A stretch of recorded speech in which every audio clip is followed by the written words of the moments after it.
যুবক বাবারা, সময় থাকতে মায়ের কাছে গোপনে গিয়া চাইও। মা বাবার বরদোয়া না থাকলে তোমার মতো যুবক স্কুলে পড়ে নামাজ পড়ে, বলো তুমি কেন পারো না?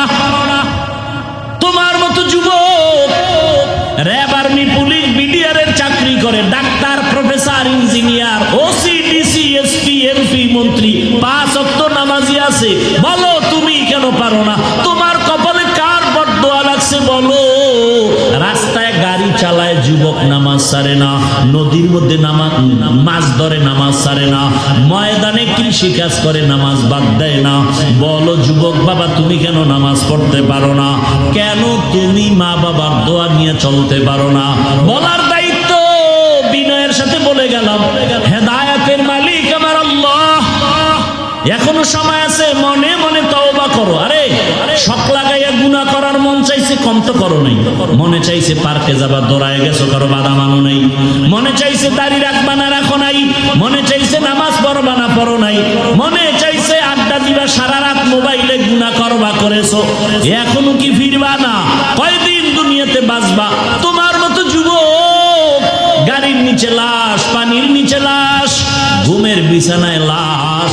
কয়দিন আগে দেখো না ফেসবুকের গোলাম বাবারা, কয়দিন আগে দেখো নাই বিদেশ থেকে টাকার বস্তা নিয়ে আসছে, স্ত্রী সন্তান নিয়ে গাড়িতে বাড়ি যাওয়ার আগে আগে পানির মধ্যে ভরে গেছে।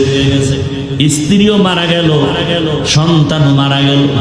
বিদেশি বাবা টাকা লয়ে কাঁদতেছে, আমার কপাল এত খারাপ হয়ে গেল কেন? আজকে তুমি এখানে সুস্থ, আগামী কাল হতে পারে হসপিটালের বেডে পড়ে যাবা, অথবা তুমি দুনিয়া থেকে বিদায় হবা। এমন অবস্থা যদি হয়, মা দেখবা কান্না করবে, আরে আমার ছেলেরে হারায় ফেললাম, কে আমার আম্মু বলে ডাকবে। মা চিল্লাইবে, বাবা আর একদিকে চিৎকার দিয়া বলবে, ইমাম সাহেব তাড়াতাড়ি আসেন, জানাজা না পড়াইয়া যাইয়েন না। আবার কেউ যাবে বাজারে কাফন কেনার জন্য, কেউ যাবে বাঁশবাগানে কবর খনন করার জন্য, কেউ যাবে গরম পানি দিয়ে গোসল করাবার জন্য।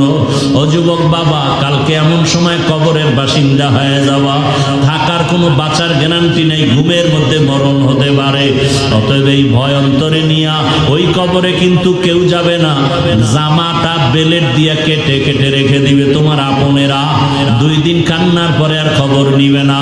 অতএব এখনো সময় আছে, অন্তরকে বুঝাওয়ার আমার আল্লাহকে ডাকো, হে আল্লাহ জীবনে বহু অন্যায় করেছি, দাড়ি কেটেছি, পর্দায় চলি নাই, জীবনে মনে যা চাইছে তাই করেছি, আজকে থেকে তওবা করলাম। আমার মতো যুবক যদি জেনারেল লাইনে থাকিয়া দিনের পথে চলে, নামাজ পড়ে, আমি কেন পারবো না? আজকে থেকে